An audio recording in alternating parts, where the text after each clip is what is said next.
आइए देखते हैं मध्य प्रदेश की 10 बड़ी खबरें। पहली बड़ी खबर है, कैबिनेट बैठक में मध्य प्रदेश यूसीसी को हरी झंडी मिल गई। जी हां, आपको बता दें भोपाल के पास जगदीशपुर किले के चमन महल में रविवार को सीएम डॉक्टर मोहन यादव की अध्यक्षता में हुई विशेष कैबिनेट बैठक में मध्य प्रदेश सामान्य नागरिक संहिता विधेयक को मंजूरी दे दी गई है। 350 साल पुराने इस किले में यह प्रदेश की पहली ऐसी कैबिनेट बैठक रही जिसमें एक साथ 9 विधेयकों को मंजूरी दी गई है। इन सभी को सोमवार से शुरू हो रहे विधानसभा के मानसून सत्र में पेश किया जाएगा। इधर यूसीसी लागू होने के बाद विवाह, तलाक, उत्तराधिकार और दंतक ग्रहण जैसे मामलों में सभी धर्मों के लिए समान नियम लागू होंगे। बिल में सभी धर्मों में महिलाओं के लिए विवाह की न्यूनतम आयु 18 वर्ष और पुरुषों के लिए 21 वर्ष तय की गई है। अभी मुस्लिम पर्सनल लॉ की पारंपरिक व्याख्या के अनुसार कई मामलों में 15 वर्ष की उम्र के बाद लड़कियों को विवाह को मान्यता दी जाती है। यूसीसी लागू होने के बाद इस पर पूरी तरह अपराध हो जाएगा। यही नहीं, यूसीसी में प्रतिबंधित ब्लड रिलेशन के बीच विवाह की अनुमति नहीं होगी। हालांकि यदि किसी समुदाय की मान्य परंपरा या रीति रिवाज जैसे विवाह की अनुमति देते हैं तो वे सार्वजनिक नीति या नैतिकता के विरोध नहीं है तो उन्हें छूट दी जा सकती है।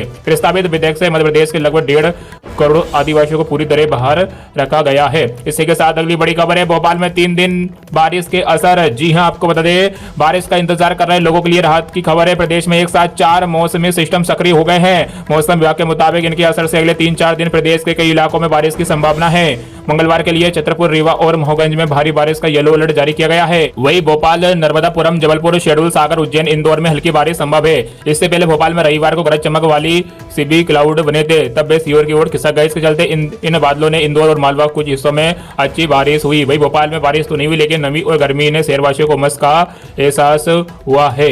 इसी के साथ अगली बड़ी खबर है, मध्य प्रदेश के किसानों के खातों में 1460 करोड़ की फसल बीमा राशि जारी की। जी हां, आपको बता दें मुख्यमंत्री डॉक्टर मोहन यादव ने प्रदेश के 10,54,000 किसानों के खातों में सिंगल क्लिक से 1460 करोड़ 25 लाख रुपए की राशि अंतरित की है। यह प्रधानमंत्री फसल बीमा योजना के अंतर्गत खरीफ 2025 के फसल बीमा की दावा राशि है। मुख्यमंत्री डॉक्टर यादव ने जगदीशपुर में मंत्री परिषद की बैठक के तुरंत बाद किसानों को यह राशि जारी की है। मुख्यमंत्री ने कहा कि प्रधानमंत्री नरेंद्र मोदी किसानों के हितों की रक्षा के लिए विशेष रूप से संवेदनशील है। प्राकृतिक आपदाओं के कारण फसल हानि होने पर कृषकों को सहायता उपलब्ध कराने के उद्देश्य से प्रधानमंत्री फसल बीमा योजना संचालित है। मुख्यमंत्री डॉक्टर यादव ने कहा कि राज्य सरकार हर परिस्थिति में कृषकों के साथ है। मुख्यमंत्री ने कहा कि इस बार अल नीनो प्रभाव के कारण अच्छे मानसून का अनुमान नहीं है। ऐसी स्थिति में किसान अपनी अधिसूचित फसलों का बीमा निर्धारित तिथि से पहले करवा ले। इससे उपज में हानि होने की स्थिति में किसानों को वित्तीय सहायता प्राप्त हो सकेगी। राज्य सरकार किसानों के हित में लगातार कार्य कर रही है। किसान कल्याण एवं कृषि विकास मंत्री एदल सिंह कंसाना ने बताया प्रदेश में प्रधानमंत्री फसल बीमा योजना के अंतर्गत वर्ष 2016-17 वर्ष 2024-25 तक 30,942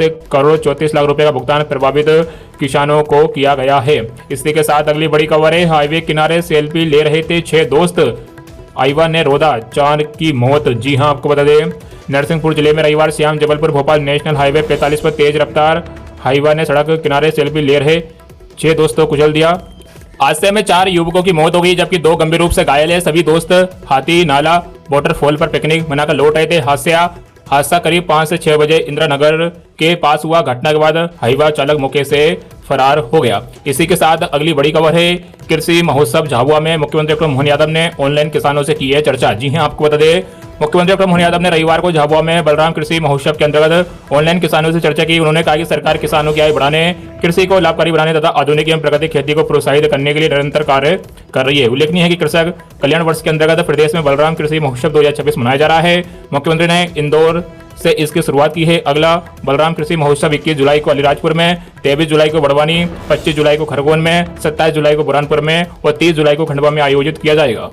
मुख्यमंत्री ने कहा कि मौसम विभाग द्वारा इस वर्ष सामान्य से कम वर्षा की संभावना व्यक्त की गई है। ऐसी स्थिति में उन्होंने प्रशासन को पूरी तैयारी के साथ किसानों की सहायता के लिए तत्पर रहने के निर्देश दिए हैं। उन्होंने बताया कि किसानों को 3 लाख रुपए तक का कृषि ऋण 0% ब्याज दर पर उपलब्ध कराया जा रहा है। किसानों को मात्र 5 रुपए में बिजली कनेक्शन दिया जा रहा है तथा डेयरी विकास के लिए 40 लाख रुपए तक की योजना में 33% अनुदान का प्रावधान किया गया है। इसी के साथ अगली बड़ी खबर है, एमपी विधानसभा का मानसून सत्र आज से शुरू। जी हां, आपको बता दें आज से मध्य प्रदेश विधानसभा के मानसून सत्र की शुरुआत हो रही है। इस सत्र से उज्जैन जमीन खरीद केंद्र भेदभाव विस्थापित होगी, मुआवजा, NEET, UG, paper leak, CBSE परीक्षा में गड़बड़ी जैसे मुद्दों पर विपक्ष बीजेपी सरकार को घेरेगा। मानसून सत्र में ही सरकार सामान्य नागरिक संहिता विधेयक पेश करेगी। इसे रविवार को ही मंत्री परिषद की बैठक में मंजूरी दी गई थी। मानसून सत्र 24 जुलाई तक चलेगा। इसी के साथ अगली बड़ी खबर है, देश के 70% हिस्से में बादल छाए, 25 जुलाई तक बारिश का अलर्ट।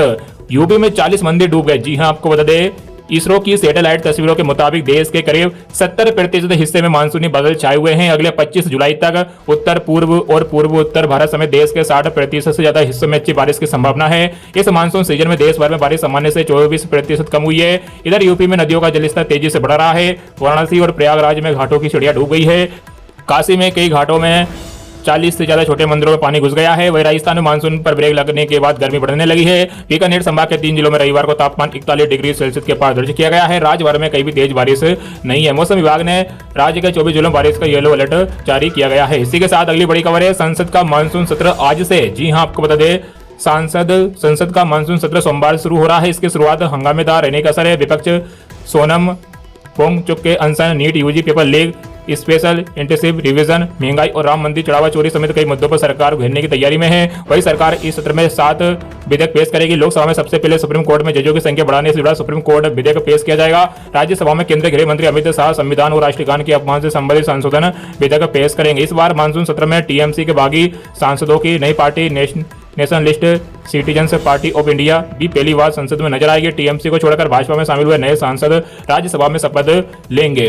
नए सत्र शुरू होने से पहले पीएम मोदी संसद भवन के हंस द्वार पर मीडिया को संबोधित करेंगे। 18वीं लोकसभा का नवा संसदीय सत्र 20 जुलाई से 13 अगस्त तक चलेगा। 25 दिनों के इस सत्र में लोकसभा और राज्य की कुल 19 बैठक प्रस्तावित है। इसी के साथ अगली बड़ी खबर है, बिहार में 40 लोगों से भरी नाव नदी में पलटी। जी हां, आपको बता दें, नेपाल में लगातार हो रही बारिश के बाद बिहार में कोसी, बागमती समेत कई नदियां उफान पर है। इसी बीच रविवार को सीतामढ़ी के बागमती नदी में 40 लोगों से भरी एक नाव पलट गई। नाव पलटते ही मौके पर चीख पुकार मच गई। हादसे के बाद करीब 1 घंटे तक दहशत का माहौल था। हालांकि स्थानीय लोगों ने नदी में छलांग लगा सभी यात्रियों को बचा लिया। कई लोग खुद तैरकर सुरक्षित बाहर निकल आए हैं।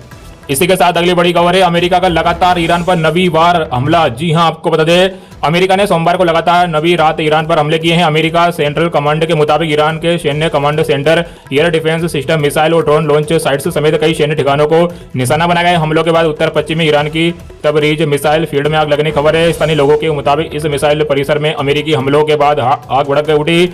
IRGC एरो स्पेस फोर्स चलाती है। इसी के साथ अगली बड़ी खबर है, भागलपुर में मिला कोरोना संक्रमित मरीज।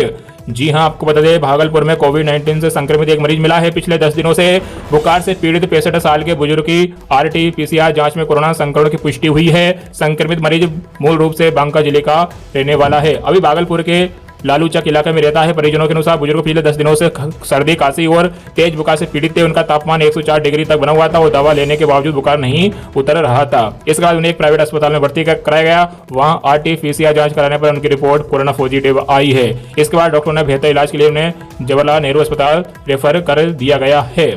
इसी के साथ अगली बड़ी खबर है, नशे से दूरी है जरूरी। 2.0 के चौथे दिन 1300 से अधिक जागरूकता कार्यक्रमों के माध्यम से 8,30,000 से अधिक लोगों तक पहुंची मध्य प्रदेश पुलिस। जी हां, आपको बता दें, मध्य प्रदेश पुलिस द्वारा प्रदेश भर में संचालित राज्यव्यापी नशा मुक्ति जन जागरूकता अभियान नशे से दूरी है जरूरी 2.0 को जनता का व्यापक एवं उत्साहपूर्ण समर्थन मिल रहा है। अभियान के चौथे दिन पुलिस ने अपने जन संपर्क एवं जागरूकता प्रयासों को और अधिक गति देते हुए पूरे प्रदेश में 1300 से अधिक जन जागरूकता कार्यक्रमों का आयोजन किया गया। इन कार्यक्रमों के माध्यम से 8,30,000 से अधिक नागरिकों, विद्यार्थियों, युवाओं, महिलाओं एवं विभिन्न वर्गों के लोगों तक नशे के दुष्परिणामों का संदेश पहुंचाया गया तथा उन्हें नशा मुक्त जीवन अपनाने का संकल्प दिलाया गया। तो वीडियो को लाइक करें, चैनल को सब्सक्राइब करें, इस वीडियो को ज्यादा से ज्यादा अपने मित्रों में शेयर